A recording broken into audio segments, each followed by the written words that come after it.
Buenas noches, gracias por continuar conectados a la señal de Costa Rica Noticias. Estamos en vivo a las 8 en punto de la noche. Soy Ernesto Rivera.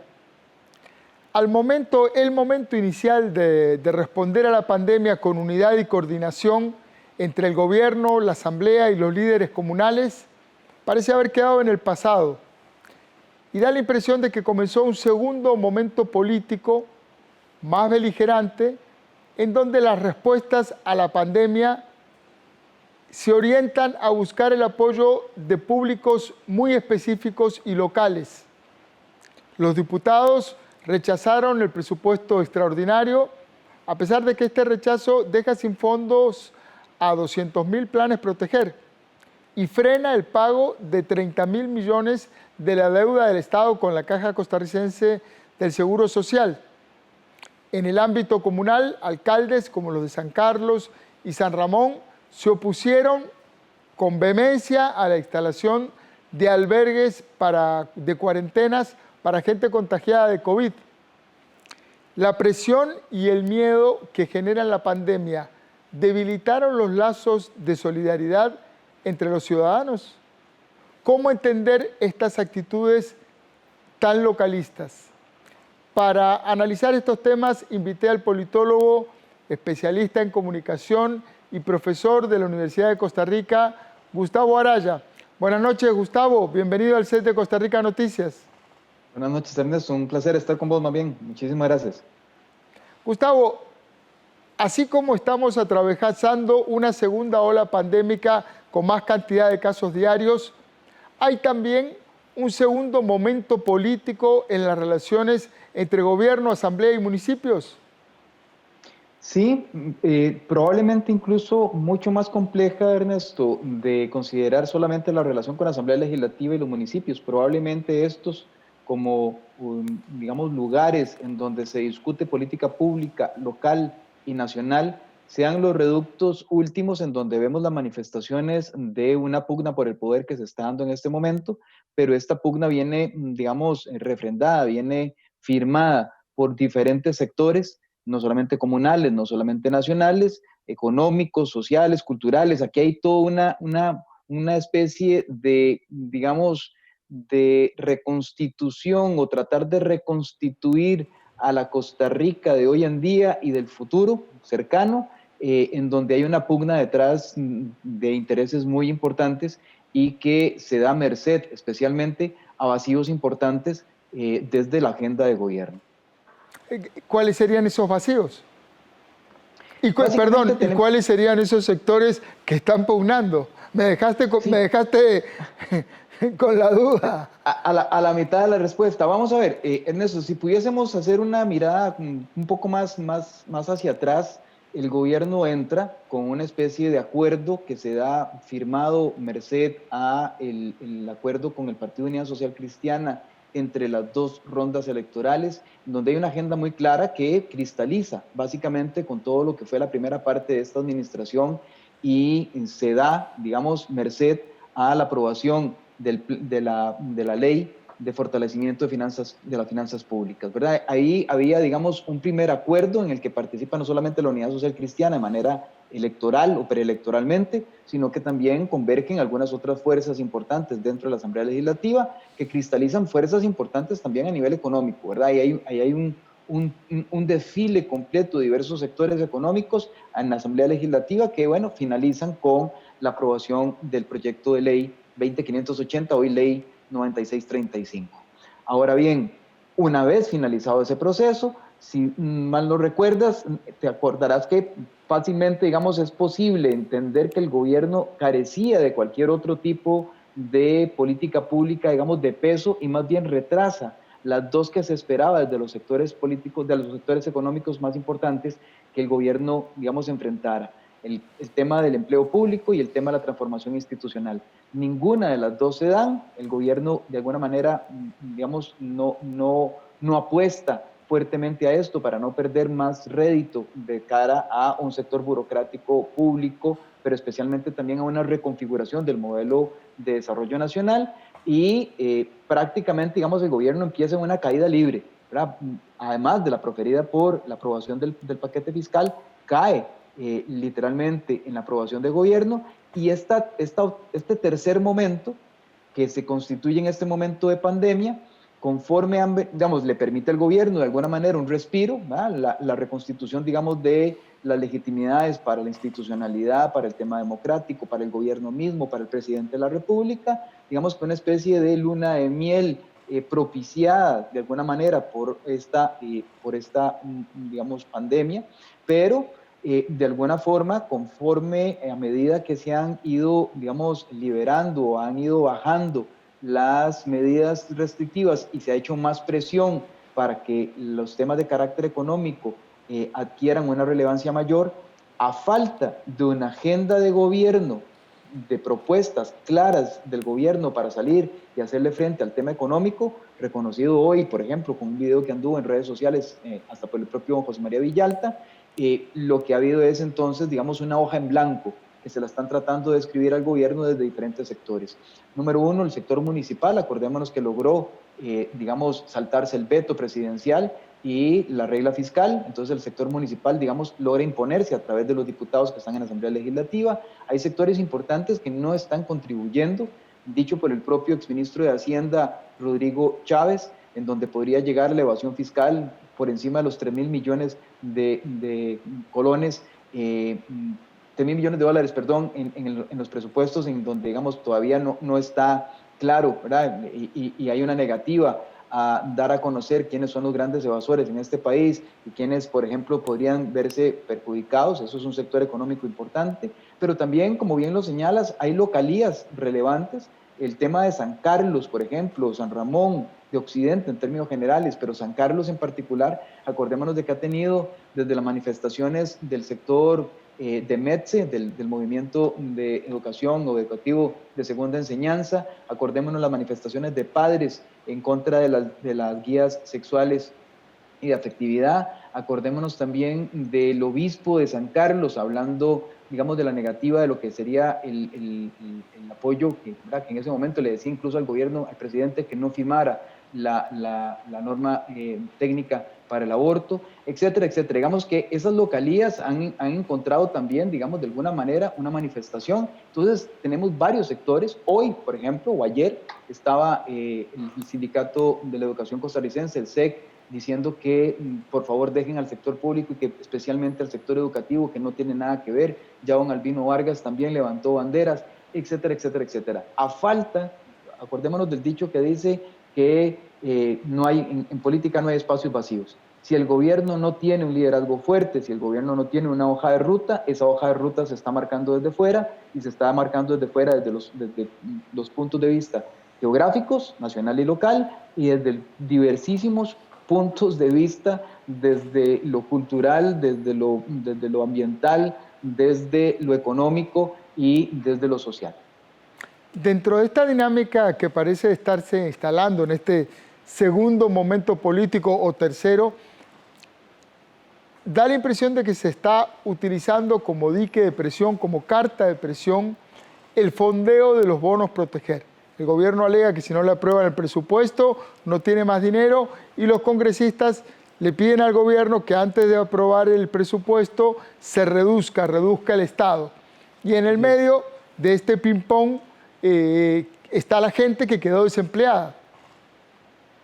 Sí, esos diques son varios. Efectivamente, el tema del presupuesto de la República es un tema relevante, incluso desde los propios medios de comunicación. Hay que hacer notar, Ernesto, que en esto hay medios de comunicación que han manifestado una agenda muy clara de apoyo precisamente a la reducción del tamaño del Estado, que es como bien lo decís, es como esa especie de casi que de tratar de hincar al gobierno de que si no viene una decisión clara respecto del tema del empleo público o el tamaño del Estado directamente, que son los dos proyectos más importantes, no hay forma en que el gobierno pueda trabajar, digamos, con alguna holgura o con algún nivel de asertividad o algún nivel de protagonismo respecto, por ejemplo, de los bonos proteger, o con respecto, digamos, con cualquier otro plan que se establezca, ¿verdad? Hay casi que un mandato obligatorio de parte de grupos económicos que le están diciendo y que están penalizando a diferentes figuras políticas, entre ellas algunos de los diputados del Partido de Liberación Nacional, prácticamente, digamos, por algunas libertades que se dieron con respecto al gasto público. Y digo libertades entre comillas, ¿verdad? Como por ejemplo el tema de la exoneración del cumplimiento de la regla fiscal, en términos por lo menos de lo que viene del presupuesto de la República para las municipalidades. Esto ha sido harto, digamos, manifiesto a través de esa agenda mediática, pero también tenemos que recordar que, digamos, ha habido una penalización incluso con cualquier otro discurso que no sea el discurso dominante de reducir el tamaño del Estado y el peso del empleo público, por ejemplo, en las manifestaciones del ministro de la Presidencia, ¿verdad? Prácticamente se le ha hecho, digamos, de alguna manera una exposición y se le ha criticado muy fuertemente. Incluso hay quienes dicen que no logra encajar y que probablemente vaya a tener una salida rápida, etcétera, etcétera, etcétera. Cualquiera, digamos, de todas estas medidas que lo que hacen es penalizar precisamente discursos alternativos a aquellos que son los que están tratando de colocarse como hegemónicos o como dominantes, en donde tiene que venir la reducción del Estado, del tamaño del Estado y especialmente la reducción de la planilla del Estado. Así es, esta crisis sanitaria también está afectando directamente el ciclo de tiempos electorales. ¿Sentís que hay una preocupación en distintos sectores políticos por la posibilidad de que nazcan nuevos liderazgos y candidaturas que puedan afectar a políticos que consideran que tras 2 gobiernos del PAC ya les toca su turno? Están con la ficha en la mano y dicen, hey, me toca. De hecho, tan es así que ya el Partido de Liberación Nacional, a través de su Secretaría General, de don Gustavo Viales, ya, digamos, en términos de difusión, anda ya el documento de trabajo de varias mesas en el que el Partido de Liberación Nacional parece que está tomando una ventaja relativa de tratar de elaborar de alguna forma, digamos, una especie de ideario o de propuestas que le permitan tomar la ventaja con respecto a otros partidos políticos. Eso es clarísimo. Y lo segundo también es que ante esta situación, Ernesto, de prácticamente diferentes grupos tratando de imponerle la agenda a gobierno, de imponer la agenda de política pública, también se esconde, digamos, de alguna manera un espacio muy claro para populismos de efectistas de corto plazo, ¿verdad? Que denuncie que como no hay, como precisamente hay una especie de caos generalizado, si se quiere, respecto de esa ausencia de política pública por parte del gobierno, logre, digamos, de alguna manera un espacio, esos populismos, ¿verdad?, que mesiánicos, que de alguna manera también estarán buscando su espacio electoral en estos momentos. Claro. Ahora, hay un tema que se le escapa a todo el mundo de las manos y es que la situación COVID se va a prolongar varios meses más y dejará completamente ocupada, arrasada, marcada hasta la raíz la Agenda 2020 y probablemente al menos un semestre del 2021. Sin duda alguna. ¿Cuál es el efecto político de que se prolongue este monopolio temático? Yo veo a mucha gente incómoda diciendo, pero seguimos hablando del COVID y el COVID no da respiro porque hoy hay 75 casos y 21 personas detectadas en una piñera y hay que seguir hablando del COVID porque es una pandemia. ¿Cuál es el efecto político de eso? El efecto político inmediato, Ernesto, es que estamos teniendo, digamos, una campaña electoral que ya empezó, que ya había empezado de alguna manera, pero no tan fuertemente como ahora, donde efectivamente, de nuevo, ante la ausencia de una agenda de parte del Ejecutivo, prácticamente, digamos, ya toda esta elaboración de propuestas alternativas se está dando de una vez. Estamos trayendo, digamos, los planes de gobierno a tiempo presente, si se quiere, número uno. Y número dos, que prácticamente en el imaginario, pero también en la praxis política de muchos grupos, ya se está trabajando bajo una lógica electoral. El desaparecer, entre comillas, el espacio que existe entre hoy y octubre del 2021, hace que prácticamente, digamos, ya se esté trabajando bajo una lógica electoral propiamente dicha, en donde el 2021 casi no existiría de alguna manera, ¿verdad? Y ya estaríamos a las puertas de ese octubre de 2021 cuando el Tribunal Supremo de Elecciones convoque a el próximo proceso electoral de cara a las elecciones presidenciales y diputadiles para el 2022. Un elemento que es fundamental en todo esto es la gestión de comunicación del gobierno. ¿Cómo evalúas la gestión de comunicación del gobierno durante esta pandemia? ¿Qué cosas hizo bien y qué cosas debe corregir? Cosas que ha hecho bien, y si uno lo ve desde el punto de vista conceptual, todo lo que son los elementos de carácter, digamos, de datos, de dotar de información a la ciudadanía, de darle elementos de carácter afectivo o emotivos para los cuales, digamos, preservar el tema de la vida respecto de la política pública sanitaria y todas las acciones que el gobierno ha cometido respecto, digamos, del resguardo del tema sanitario, con el confinamiento, con el tema de distanciamiento social, con las prácticas sanitarias y demás. Digamos que todo esto es una muy buena comunicación, porque ha sido una comunicación en donde ha habido un apego prácticamente irrestricto a dinámicas fundamentalmente de carácter de salud, desde el punto de vista científico, desde el punto de vista sanitario, ¿verdad?, de política pública. Ahora bien, todo lo que está fuera de esos bordes, Ernesto, es donde efectivamente empezamos a encontrar los grandes vacíos que tiene este gobierno y esta administración respecto de lo que debería hacerse en Costa Rica con prácticamente todas las materias, ¿verdad? La única que pareciera estar clara es la agenda de carácter financiero exportador, pero no así están claras, por ejemplo, las de carácter productivo, para nada. Me imagino que hay la molestia, por ejemplo, de Maquila Lama, que ya puso, ¿verdad?, su denuncia respecto de la política, digamos, de subir los aranceles para la importación de azúcar, pero también lo que pueden estar pensando los agricultores, no necesariamente en grandes dimensiones, sino el sector agrícola nacional, el sector pesquero, que también ya cambió su narrativa y no solamente dice que es un sector abandonado de gobierno, sino más bien agredido por el gobierno, en donde ya incluso presenta una demanda más de prevaricato contra el presidente de la República, contra autoridades del Ministerio de Agricultura. Si te das cuenta, hay una molestia generalizada, merced a ese vacío de los planes de gobierno respecto de todo lo demás, de toda la comunicación que debería estarse dando respecto, digamos, de todo el sector a nivel de todos los campos, incluido el cultural, ¿verdad? Porque hay actividades culturales que no se están realizando y que efectivamente también han sido golpeadas. Y en esto lo que uno destaca acá desde el punto de vista de comunicación política es que uno no puede comunicar lo que no tiene, y evidentemente eso es lo que le está pasando al gobierno. El único bastión que le queda es el sanitario y todo lo demás está quedando descubierto, y es un espacio de nuevo de lucha que está siendo marcado y probablemente va a ser marcado hasta tanto el gobierno no tenga algo que mencionar, algo que decir, algo que negociar con los diferentes sectores económicos y políticos. Sí, un panorama complicado. En estas últimas semanas se produjeron recambios en dos carteras claves, Hacienda y en el Ministerio de la Presidencia. En esta última, cuya labor es coordinar nada más y nada menos que con la Asamblea Legislativa y además ser el fusible del presidente, el ministro de la Presidencia es de alguna manera el fusible del presidente, el escudero, es el pararrayo del presidente.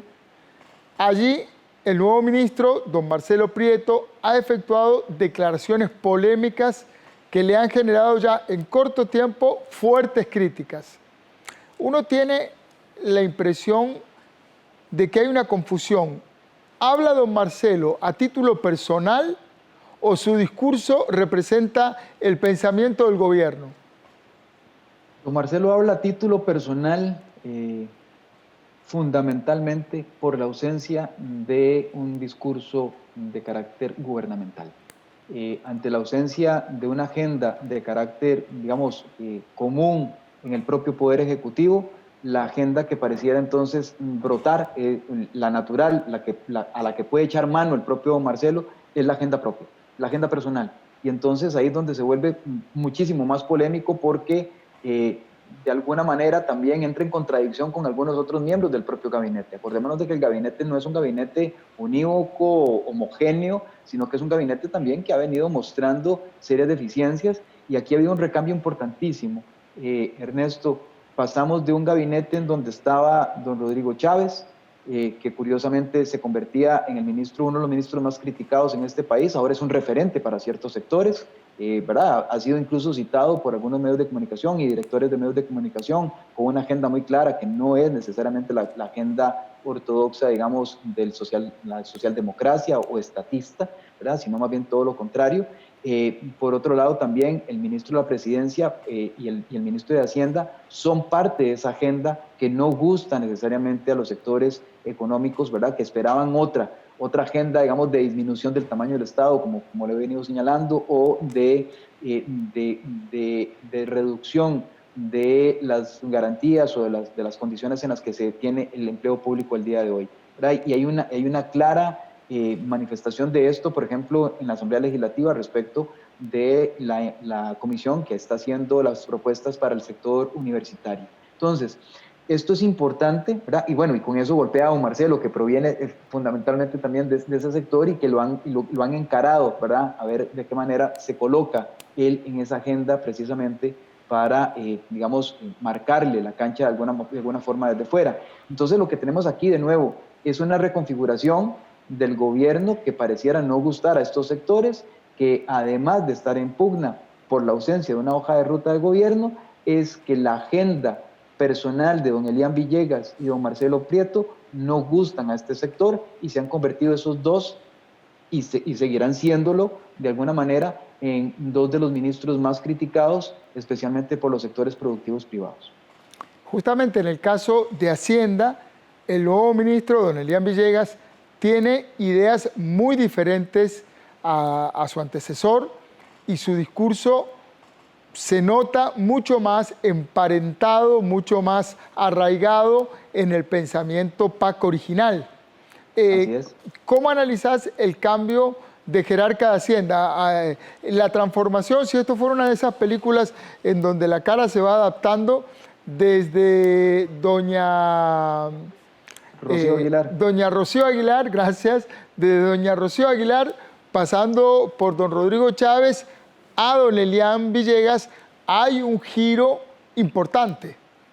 Sí, porque doña Rocío representaba de alguna manera no solo, digamos, una cara, digamos, caracterizada por la transformación institucional desde el punto de vista precisamente, no necesariamente ortodoxo del PAC, sino de un partido de Unidad Social Cristiana o que comulgaba más incluso con el Partido de Liberación Nacional, de esta nueva, de lo que se ha llamado neoliberalismo, pero digamos, a mí las etiquetas no me gustan mucho, pero digamos, sí de todas maneras, digamos, de reducción del tamaño del Estado, una agenda muy clara de contención del gasto, de contención y de reducción de la participación del Estado en la economía, en donde doña Rocío representaba no solamente los elementos de carácter técnico, sino muchísimo más estratégico, ¿verdad?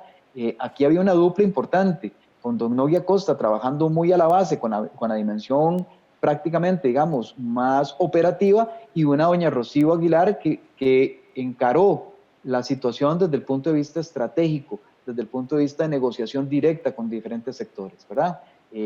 Negándole, siendo el gatekeeper, como dicen los norteamericanos, siendo la puerta de entrada o salida, o negándole la entrada o la salida a ciertos sectores, incluso desde la propia negociación.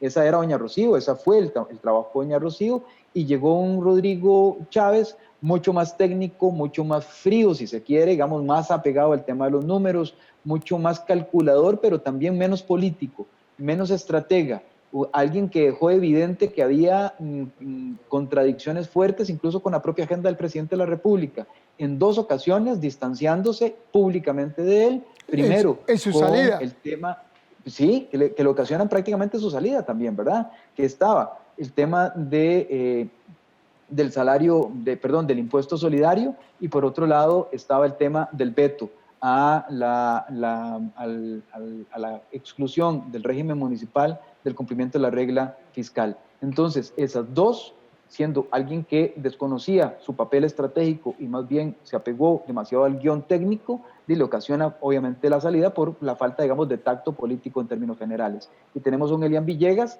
que también ha mostrado diferencias en algunos momentos con el gobierno, con el propio gobierno, pero que, digamos, don Elian sí tiene una lectura mucho más política, una lectura tal vez no tan estratégica, pero sí de mayor cuidado de la agenda, de mayor tacto y probablemente un mayor apego, digamos, a esa ortodoxia que señalabas del PAC, de una socialdemocracia, digamos, contestataria al Partido de Liberación Nacional, pero también su par en términos ideológicos, pero digamos con un perfil mucho más bajo, más bajo el resguardo de lo que el presidente de la República diga, y probablemente también con un perfil mucho menor para dejarle precisamente al presidente de la República la dimensión de la parte más estratégica. Un panorama con puntos suspensivos. El panorama que nos planteas es un país con una noticia en desarrollo. Es difícil de anticipar dónde aterriza.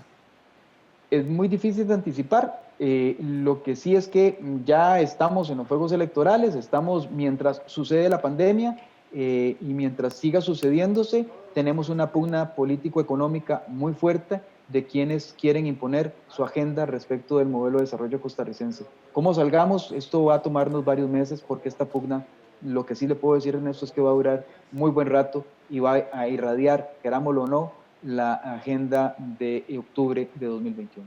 Así es. Muchísimas gracias, Gustavo Araya, politólogo especialista en comunicación política. Gracias, Gustavo. Buenas noches. Un placer, Ernesto. Muchísimas gracias. Saludos a tu hijo que se veía por ahí atrás, asomando la cabeza. Muchas gracias. Con gusto. Muchas gracias. Y a ustedes también las gracias. Gracias por estar ahí, gracias por acompañarnos, por dejarnos entrar en sus hogares. Recuerden, trabajamos para usted. Somos la televisión pública de Costa Rica.